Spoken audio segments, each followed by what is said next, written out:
Good day, ladies and gentlemen. You are all welcome to our lecture on CMEN405 Digital Electronics 2, and this is lecture number 5. In this lecture, we will look at what we call digital memory elements.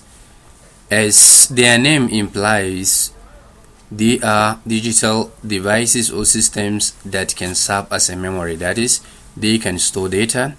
And if you want to remember how this digital memory element will work, you need to remember your flip-flops, because we have defined them as devices that are able to store 1 bit of information. And also, for us to understand this memory element very well, we need to remember our registers, which we said they are fabricated using flip-flops, sometimes together with logic gates. This is in our lecture number 4. And we have different types of semiconductor storage devices, and this include what we call static random access memory, that is SRAM, and it has some features which include very high access speeds, and also it has the ability of reading the data, and also it gives ability to operator to write data into it. Another feature of this SRAM is that it is volatile. That is, whenever the power goes up, what is stored in it will go. That is, it don't retain data permanently. And also another feature of this SRAM is the fact that it has a very low density, meaning it stores data of small capacity.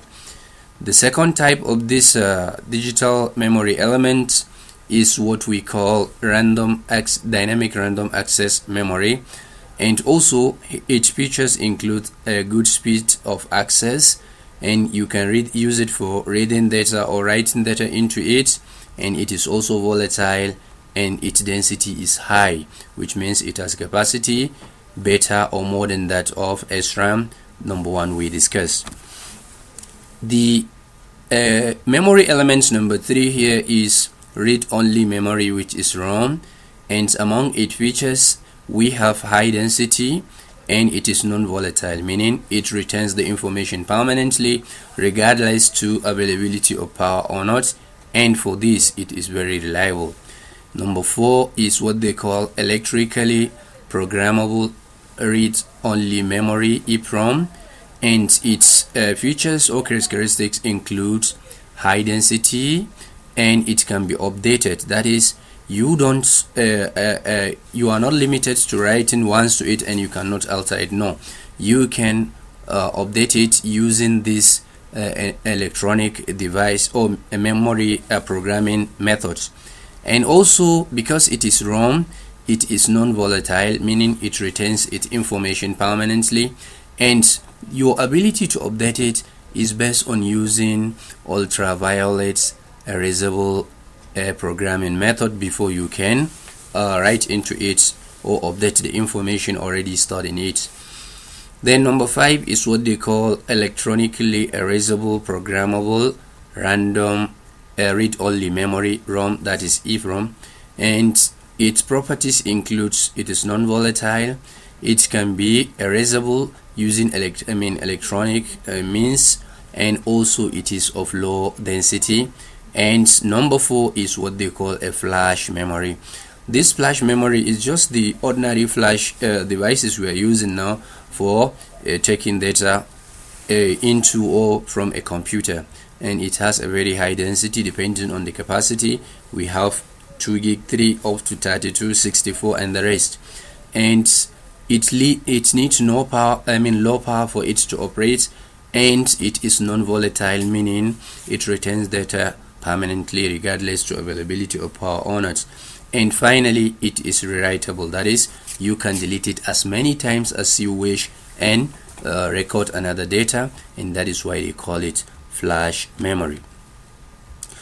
So the next thing now, we are going to look at the random access memory in more detail. And why is it called random access memory? It is because you can always write data to it, and at the same time you can read data from it. They also sometimes call it read and write memory, because you can write into it anytime and you can read from it. and it accepts data through writing process, and for you to retrieve your data from it, it will produce the data through reading process. And the information is stored in binary form, yes, because we said all digital systems use binary bits, that is zeros and ones. And the maximum bits this RAM can store is divided into words, and each word has a particular length.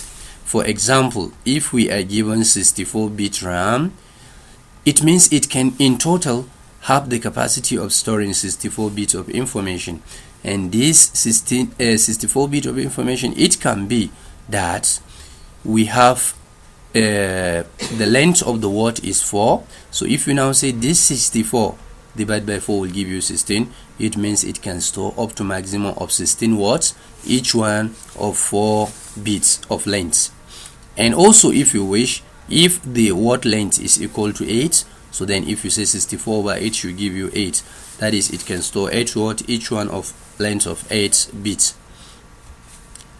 And this table is a typical illustration of how this RAM is a model with respect to the word length and the number of words. If we take the first example I have given, where we said each word has 4 bits of length, so we call this one bit D, C, B, and A. This is the most significant bit and this is the least significant bit, and which means this is word number 0. It can have 4 bits. Word number 1, number 2, up to number 15, all of them will have 4 words in them. And if you say bits, if you say 4 times 16 will give you 64, which is the actual capacity of that 64 bit RAM. And also the second example I gave, if the word length is equal to 8, so we can say this is word number 0 to 7. From 0 to 7 will give you 8, and each word has 8 bits: H, G, F, E, D, C, B, and A, meaning H is the most significant bit and A is the least significant bit. So this RAM, it is made using n-bit register, because I told you the flip-flops are used for developing registers, and these registers, they are the foundation or the basis of producing memory, digital memory. And the content of each word, if you want to access it, you use what we call the word address. That is, if you want to read the information in word number 3, you use the binary address for that word number 3. If you want to read from any word, you use its address, and we're going to see how those addresses are. And the read operation, if you want to read what the information is stored in that particular RAM, you need to use this read operation. And for you to change it into read operation, there is configuration you need to do, we are going to see also. And the write operation is the process through which you can write data into a particular address, and also this one, required address for a particular location. And the RAM is used for temporary storage of data, like in our calculators. The data we store in calculators, they are not permanent, therefore that is a typical example of a RAM. And also a buffer memory, if you can remember our printer example, where we said if you send 3 or 2 documents you want to print in a particular printer, it will start printing the first one while the remaining documents are kept in the buffer, that is temporary storage, before their turn comes. So the RAM is for temporary storage of information. This RAM is fabricated in form of integrated circuit, and the example we have given, a 64-bit RAM, it is fabricated in IC form with part number 7489. And if you look at it here, we have our terminal. We have our terminal for input data from A to D, and we have terminal for the output data from A to D also. And we have address, because we have said whenever you want to write any information into particular word, you have to use the address of that word for you to access it. And of course we have 2 other terminals. One is ME, which is memory enable, and the other one is WE, which is write enable. Now if you look at this memory enable, it has a bar on top. which means whenever you put 0 here, the bar will now complement it to 1, meaning whenever you want to enable your memory, you put 0 here, and the complement of that 0 should be 1, which will make the memory active. The same thing if you want to use it for writing, you write 0 here, complementing it will give you 1, which means the writing is enabled. But if you put 1, it will be complemented to 0, which means instead of writing now, it will be in reading mode. And this is what I have explained here. So let us take a typical example. For instance, we have this information that's 4-bit data 1001, and we want to write it into word number 7, and we have another data which is 1100. We want to write it to word number 11. So what we'll do is to come and say, okay, this is my word 7, this is word 11, and this is my address starting from A0, A1, A2, A3. Now, what is the equivalent of 7 in binary? Definitely 7 is 0, 1, 1, 1 for 4-bit, because this is 1, this is 2, this is 4. 4 plus 2 plus 1 will give me 7. Then, if I locate this address, I'll now carry the information here, 1001, and deposit it there. Now, as I have explained, now I am trying to write information into the RAM. So I'll put low signal under my memory enable, so that if this low is complemented, it will be high, so that the memory is activated. And also, since I want to write, not reading, I'll write low. The complement of this low should be high, which means the writing is activated. So the same thing when I want to write into word number 11, I will say the equivalent of 11, which is the address, is 1011. 8 plus 2 plus 1, 11, and this one should be low as I've just explained, and the data is 1100. I deliver it into that place. So what we are saying here is, for us to write into the RAM, we have to enable our memory and enable our writing capability, and we also have to put the address of the word to which we want to write that particular information. And now let us assume we want to read, that is, we want to retrieve the information we have stored in particular words. All we need to do also is to write the address of those words. For instance, if I want to read the content of word number 5 and word number 9, all I need to do is to come and say, okay, this is my address from A0 to A3, and this is word number 5, this is 9, and we know 5 is equivalent to 0101 in binary, and 9 is equivalent to 1001. Now I want to read the content, so my memory enable should be low because complementing it will be high, which means the memory should be activated. And this time around I want to read the content, not write into it, so I should put high here, so that when it is complemented, it should be low, so that it will be in reading mode. So the moment I write my address and choose these values for memory enable and the write enable, then whatever is stored in my address or in that word should be read. Here we put XSS because we don't know what is there. Whatever it is should be displayed now. So the next item is, now we're going to look at what we call the read-only memory. That is the one that stores information permanently. Once you write into it, it will store it permanently. And also the information it stores is user defined. That is, you as the person that will use, you are the one that will say, okay, I want to store this data into it. But the only thing is that whenever you store it, you cannot change it. It is permanent. And also this read-only memory is made using decoders and OR gates, and it is fabricated in form of integrated circuits. And also for you now to program it, that is to store a particular data of your choice, we do that by using what we call internal fuses. That is, wherever you want a data one, you leave the fuse intact. Wherever you don't want it, you blow the fuse. That is, you break that connection.